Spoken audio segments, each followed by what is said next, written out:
В эфире новости, в студии Анастасия Кобызева. Здравствуйте. Вот главные темы. 77 новых случаев в Якутии. Когда и при каких условиях стабилизируется ситуация с COVID-19 в регионе? Виртуальное общение в онлайн-режиме. Проходит летний досуг у детей в Мирнинском районе. Курс на изменения в социальной сфере. Главные поправки в Конституцию России обсудили на площадке Совета Федерации. –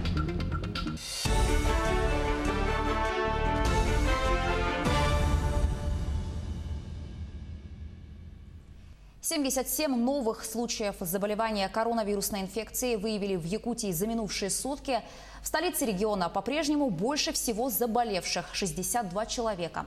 В тяжелом состоянии на сегодняшний день 21 пациент. 5 якутян находятся на аппарате ИВЛ. Тем не менее, по словам главы региона Айсена Николаева, в республике отмечается положительная динамика. В частности, речь идет о количестве выздоровевших. За последние сутки 122 человека выписано. Это тоже очень хороший результат, лучший, наверное, за все время. Хотелось бы, чтобы эта положительная динамика тоже у нас постоянно нарастала, и количество выздоровевших постоянно превышало количество заболевших. Однако в некоторых районах Якутии ситуация пока продолжает осложняться. Для того, чтобы стабилизировать обстановку на местах, глава региона Айсен Николаев дал ряд поручений главам районов по принятию в случае необходимости дополнительных ограничительных мер. Мы видим, что все случаи распространения, они связаны с завозом из города Якутска. И поэтому еще раз обращаю внимание на тех, кто приезжает из Якутска в районы, на то, чтобы обращали внимание на свое здоровье, на здоровье своих детей, потому что через детей достаточно много, к сожалению, у нас случаев завозной инфекции. Ну и, конечно, на соблюдение всех ограничительных мер.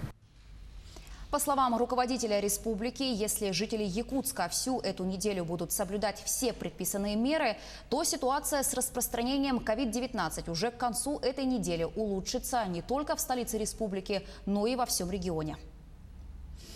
В целом же по стране ситуация с распространением коронавируса постепенно улучшается. Об этом заявил премьер-министр России Михаил Мишустин на заседании Президиума Координационного совета по борьбе с COVID-19.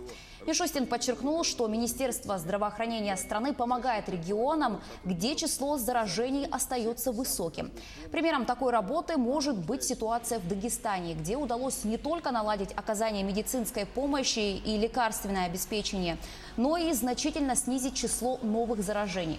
Эта работа будет продолжена. Каждый регион, которому понадобится помощь из федерального центра, получит ее оперативно. Число заразившихся коронавирусом в мире превысило 8 миллионов. Это данные американского университета Джона Хопкинса, который ведет подсчеты на основе информации международных организаций, федеральных и местных властей. Всего выздоровели чуть больше 3 миллионов 800 человек. Больше всего заражений в США – 2 миллиона 110 тысяч. Далее по числу заражений следует Бразилия – чуть больше 888 случаев. Россия занимает 3-е место по числу зафиксированных случаев инфицирования коронавирусом – 537 210. Выздоровели чуть больше 284 человек. Скончались 7091. Несмотря на неутешительную статистику COVID-19 в мире, якутяне, которые проживают в Турции, готовятся отметить национальный праздник Якутии – Исех-Туймаде. Правда, в онлайн-режиме. О том, как это будет, расскажет наш корреспондент Айсена Бурнашова.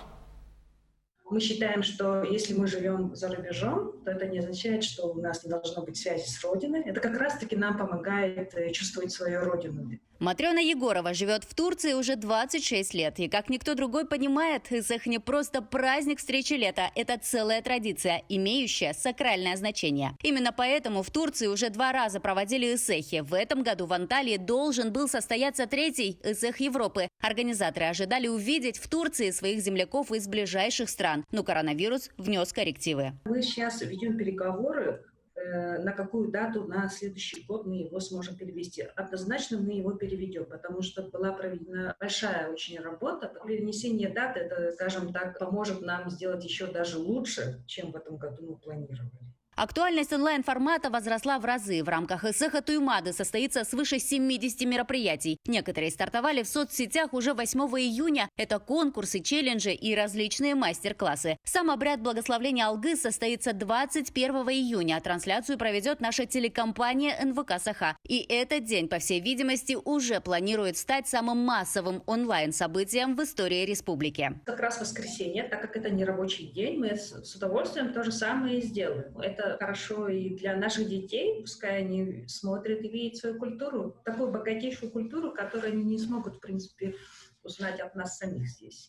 Дистанционный режим Исеха приглянулся и иностранцам, самим жителям Турции. Чары Адил интересуется культурой Якутии, знает о традициях народа, мечтает поехать в республику. Поэтому возможности насладиться Исехом в формате онлайн он точно не упустит. Я бы очень хотел посмотреть, потому что я, честно говоря, ни разу не был, и только я тоже смотрю в YouTube.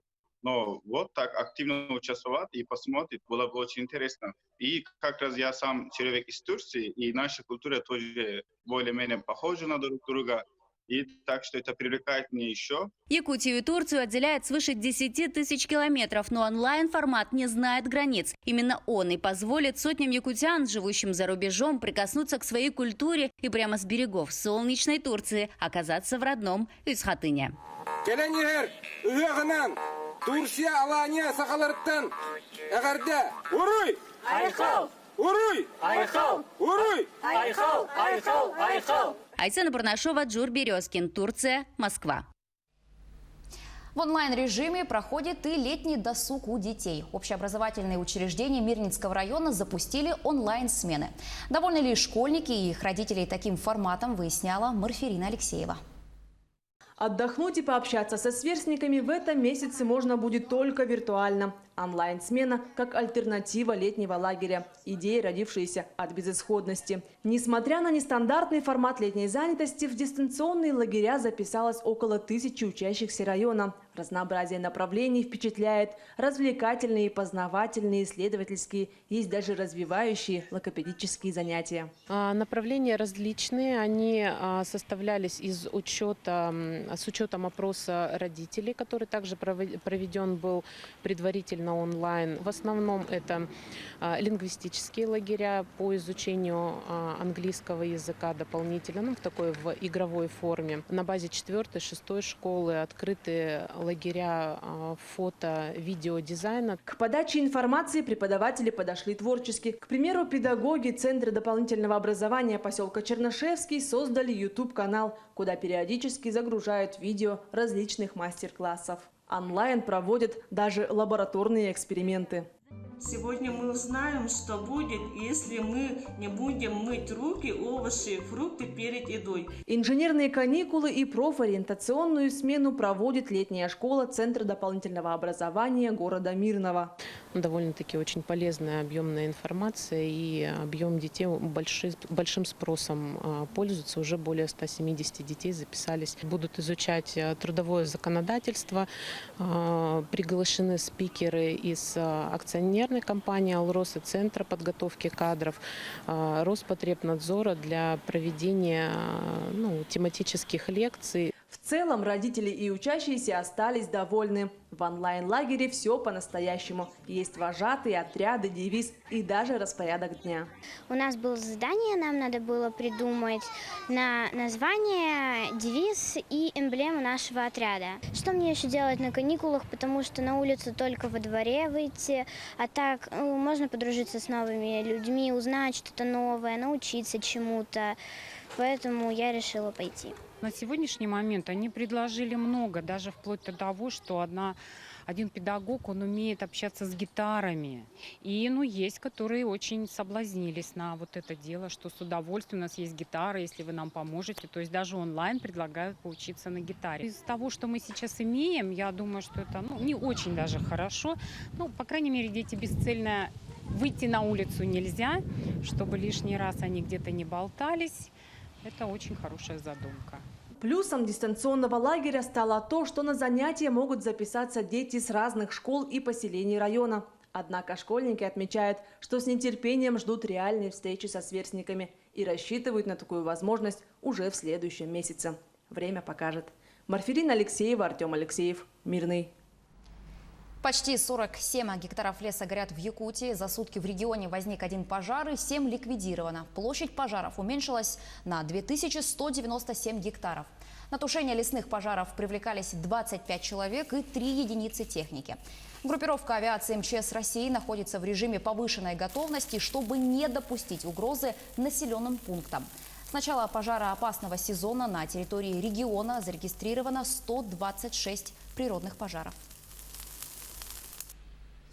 На 1 июля назначено общероссийское голосование по внесению поправок в Конституцию России. Одними из главных должны стать изменения в социальном блоке. Фактически этот блок поправок уже начал работать благодаря указам президента и законам, принятым из-за ситуации с коронавирусом. Теперь такое направление политики государства нужно гарантировать на годы вперед. Главные нововведения обсудили на площадке Совета Федерации.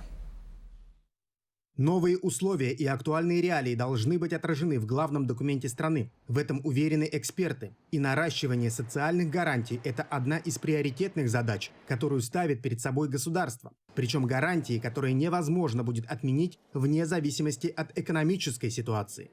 То, что вводится гарантия минимального размера оплаты труда не ниже величины прожиточного минимума, это очень важная позиция. Если говорить о пенсионерах, то достойное пенсионное обеспечение и индексация пенсий не реже 1 раза в год. Эта гарантия для этой группы людей является самой важной. Не только индексация пенсии гарантируется на конституционном уровне, но и индексация всех социальных пособий и иных социальных выплат, которые предусмотрены действующим законодательством. Эти нормы раньше были закреплены подзаконными актами. Теперь они четко записаны в основной закон. Впервые в Конституции будут прописаны и многие пункты, касающиеся доступного и качественного здравоохранения. Вопросы кадровой политики, вопросы обеспечения жильем медицинских работников, конечно, они вводятся в конституционную норму. Впервые вводится именно создание условий для ведения здорового образа жизни, формирование культуры ответственного отношения гражданина к своему здоровью. И, конечно, это доступность и качество медицинской помощи, которое должно быть доступной таковым на территории всей Российской Федерации. Многие поправки, которые внесены в Конституцию, касающиеся социального блока, уже работают. Их появление связано с коронавирусом. Например, поддержка родителей с маленькими детьми. Большинство этих антикризисных мер президенту, правительству, парламенту приходилось принимать буквально с колес. Поправки же в Конституцию должны закрепить ответственность государства и обяжут его и впредь принимать управленческие решения, исходя из логики социальной ответственности. Максим Кардузу, Виктор Ольцов, Москва. Программу развития угольной промышленности России до 2035 года утвердил премьер-министр страны Михаил Мишустин. Это значит, что будут созданы новые производственные комплексы в Кузбассе, Ростовской области, а также на Дальнем Востоке и Восточной Сибири. Программа будет реализована в 3 этапа. Первый рассчитан до 2025 года и предусматривает техническое перевооружение, увеличение объемов обогащения угля. На втором этапе до 2030 года должны быть завершены мероприятия по реструктуризации отрасли и формированию новых центров угледобычи. Третий этап предполагает кардинальное повышение производительности труда и достижение мировых стандартов в области охраны окружающей среды. И в завершении выпуска к новостям в мире спорта якутянин Гаврил Данилов получил сертификат о том, что он установил мировой рекорд в трикинге. Это относительно новый вид спорта, смесь боевых искусств и акробатики. В мае этого года он сделал 7 поперечных оборотов в комбинации из 2 сальто. На счету Гаврила это не первый мировой рекорд. В прошлом году он сделал сразу 5 сальто. В планах у молодого спортсмена выйти на международный уровень, чтобы продвигать трикинг и Якутию по всему миру. У меня есть в планах еще один мировой рекорд, уже готовится. Как я к этому шел? 10 лет тренировок, труда и бесценного желания. Годы тренировок для поставки элемента одного. Вот, я шел к этому. К этой минуте у меня вся информация. Не переключайтесь.